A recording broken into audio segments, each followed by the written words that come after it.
Langkah Gibran melenggang mendampingi Prabowo Subianto di Pilpres tampaknya tak semulus yang disangka.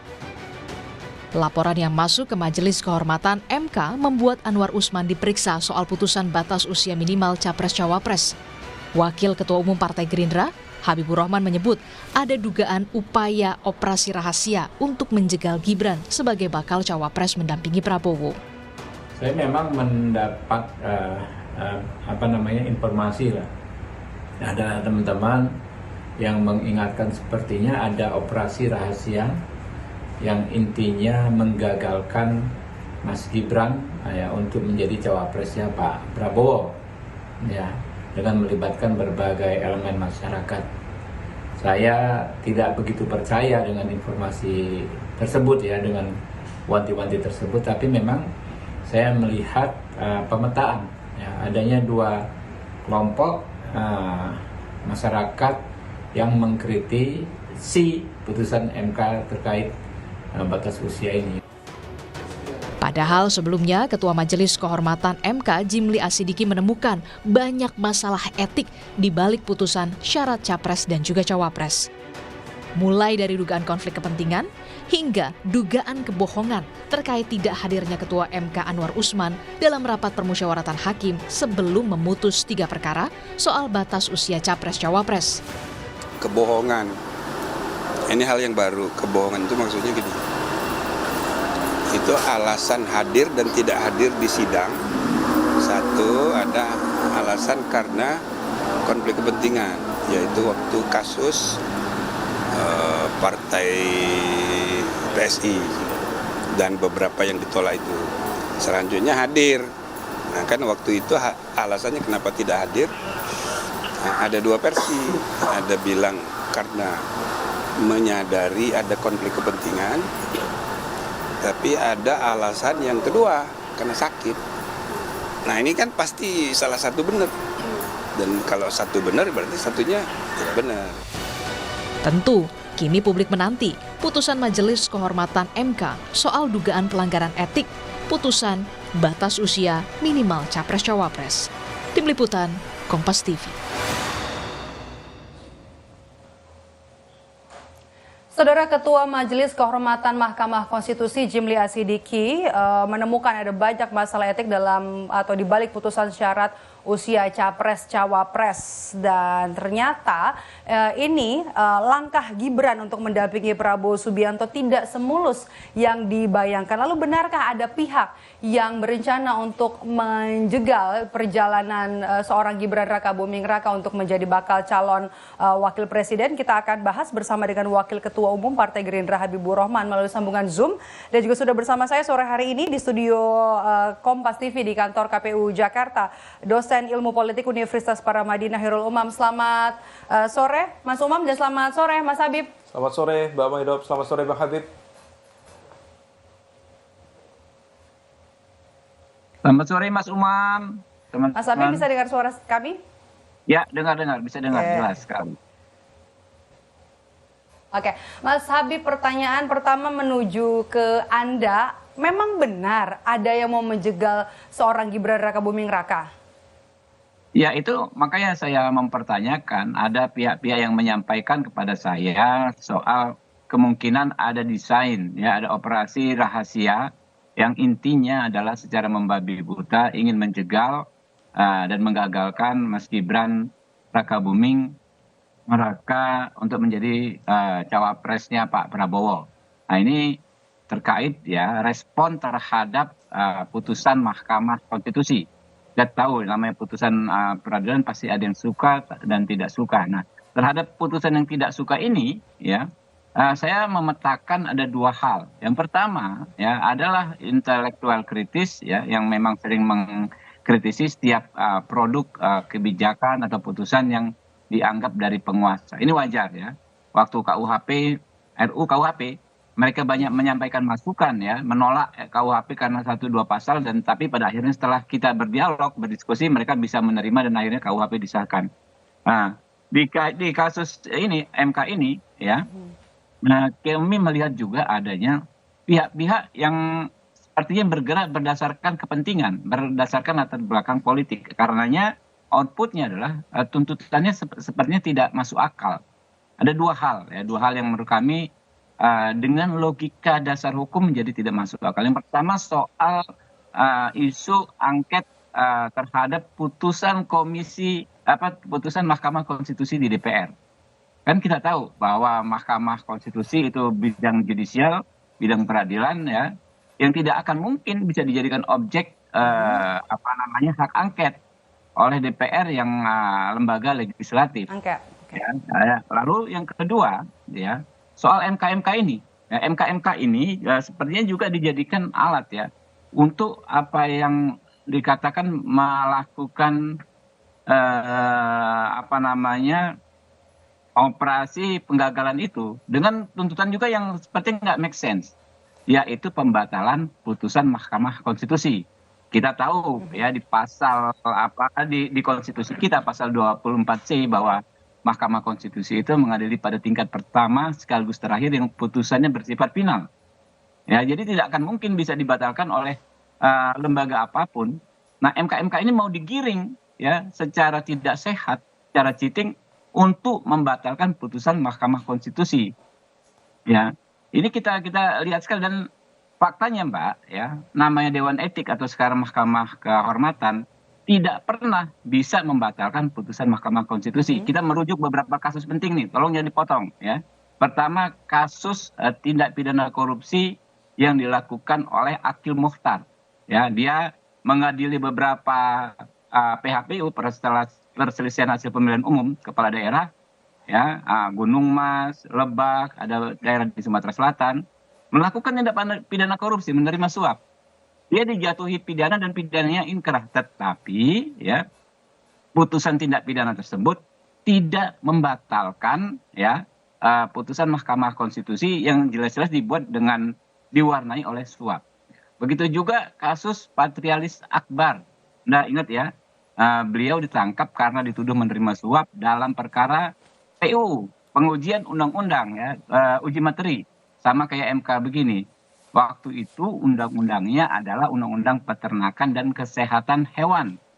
Nah, putusan terhadap saudara Patrialis Akbar ini tidak membatalkan putusan Mahkamah Konstitusi dalam PU tersebut.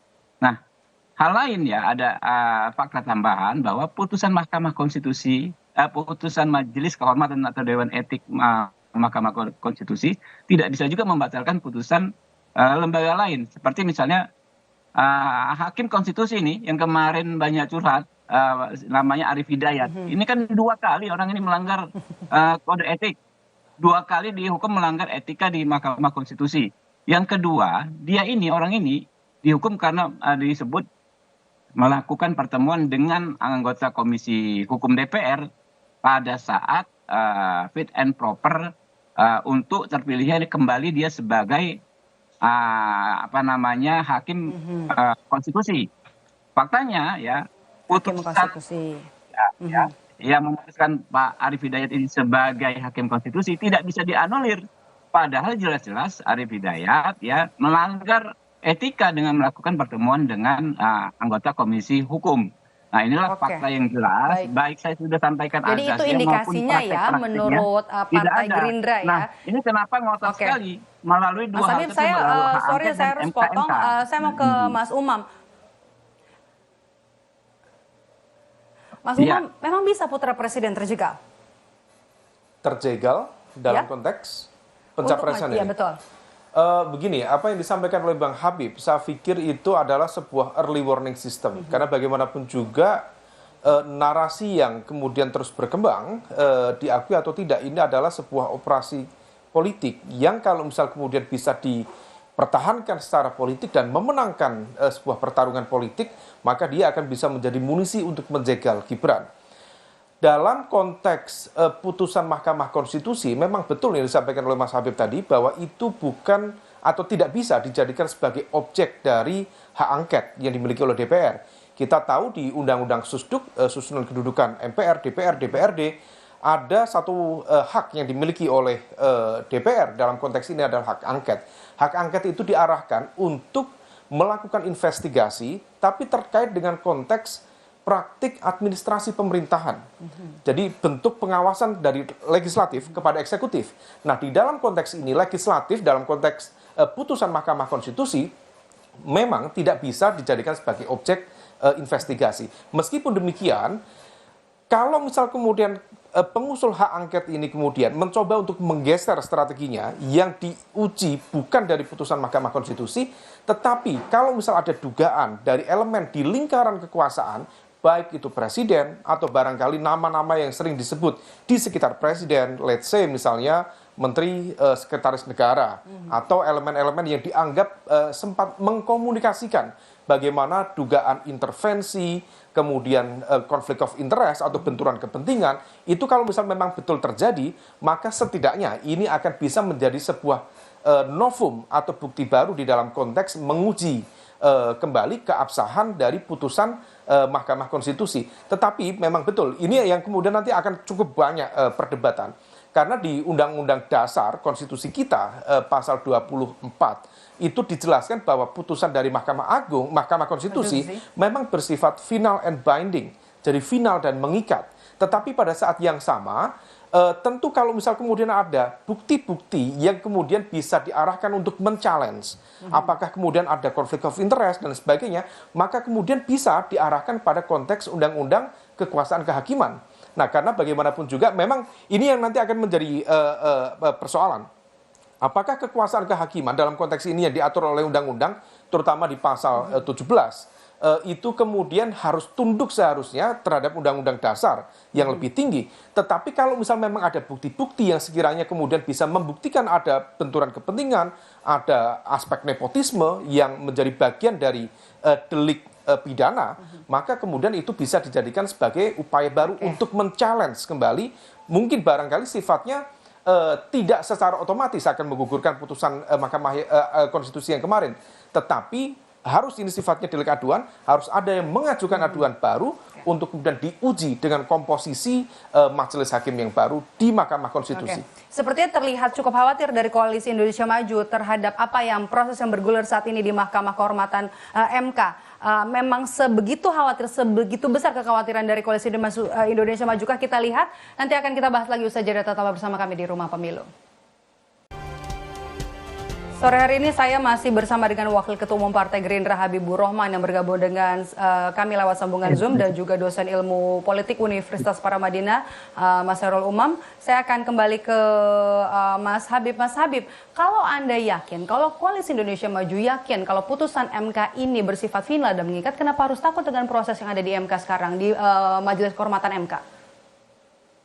Tidak ada, kalau Anda baca tulisan saya yang hari ini viral ya, di Detikcom, tidak ada tercermin pun ketakutan.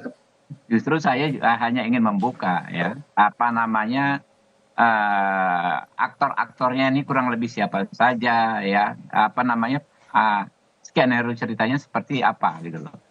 Jadi ya, bahwa yang namanya perkara di Mahkamah Konstitusi itu Mbak, itu kan bukan mengadili sengketa hak seperti misalnya perebutan harta ya, tapi mengadili yang namanya norma atau peraturan perundang-undangan. Nah, kalau norma ini bersifat erga omnes, artinya mengikat semua orang berkepentingan, sehingga tidak akan mungkin membahas terjadinya konflik kepentingan dalam perkara PUU ini, pengujian undang-undang. Nggak ada istilah ini konflik kepentingan, karena hasilnya ya secara formal mengikat seluruh warga negara gitu loh. Nah, ini yang sudah berlangsung berkali-kali. Mahkamah Konstitusi itu Mbak sudah berkali-kali menguji undang-undang terkait diri mereka sendiri loh Mbak.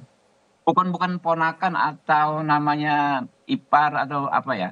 Terkait jadi tidak ada kekhawatiran ya. Ditegaskan lagi tidak ada kekhawatiran dari Koalisi Indonesia Maju soal pencawapresan seorang Gibran Raka Buming Raka ya. Boleh dong saya ngomong dong. Kok kita saling potong begini gitu loh. Ya.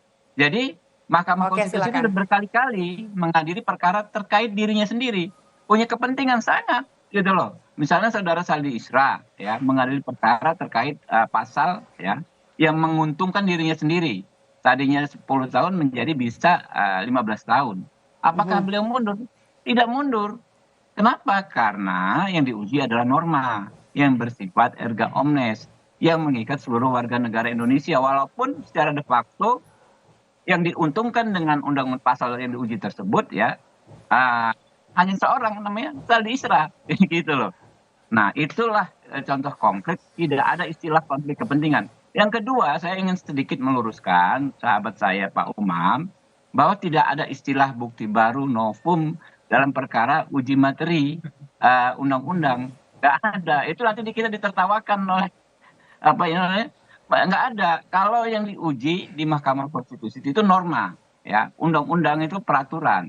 Jadi nanti dilihat, bisa gini, misalnya satu undang-undang diuji tahun ini, ya kan ya. Hasilnya begini, kemudian diuji lagi tahun depan hasilnya bisa berbeda. Itu bukan terkait novum, nggak ada kaitan sama sekali dengan novum. Berkaitan dengan yang namanya living constitution. Mungkin dianggap ada pergeseran nilai-nilai di masyarakat, sehingga mungkin saja putusannya bisa berbeda. Jadi mau dicarikan dalilnya seperti apapun tidak ada alasan untuk membatalkan putusan MK. Maka tidak ada secuil pun kekhawatiran di wajah saya. Coba Anda lihat wajah saya. Nggak ada secuil pun kekhawatiran, tapi kan kita membuka. Kadang-kadang baik. Ini kan, saya waktu kita terbatas, Mas sedikit. Habib, saya ke Mas Umam dulu. Mas Umam, kalau misalnya kita kalau menurut Anda yang Anda lihat, memang ada kekhawatirankah dari Koalisi Indonesia Maju, dan yang terjadi ini sebenarnya adalah murni politik atau murni hukum? Everything is constructed by politics. Itu udah rumus. Jadi apapun pergerakan di dalam konteks hukum, dalam konteks ini ya, ruang kekuasaan, tentu ada motif politik di belakangnya.